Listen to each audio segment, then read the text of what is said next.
Hoş geldiniz. Hoş geldiniz. Ablam hoş gelmişsiniz. Hoş bulduk. Buyurun oturun. Biz Destek olarak baş gezisine gelmişsiniz. Filistin'e bağış yapmak için gelmişsiniz. Rabbim hayrınızı kabul etsin inşallah. Allah razı olsun. Çalışmalarınıza bereketini koysun inşallah. Biz Diyarbakır TESEP temsilciliği olarak hani kararınca biz de bir bağış topladık ve size Umut Kervanı'na getirmek istedik. Umut Kervanı vesilesiyle inşallah Gazze'li kardeşlerimize ulaştırmak istiyoruz. Allah sizin de hayrınızı kabul etsin. Bu hayır yolunda hani siz de bir köprü oluyorsunuz.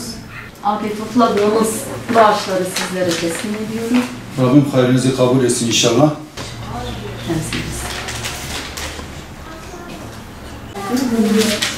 Ablam buyurun.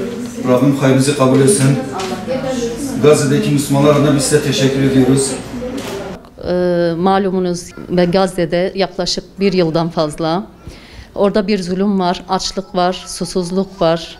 Orada bir zulüm var ve bütün dünya birleşmiş.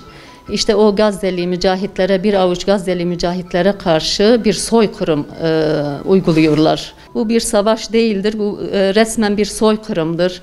Kadın, erkek, bebekler, hastaneler, okullar hepsi vuruluyor ve topyekün yok edilmeye çalışılıyor.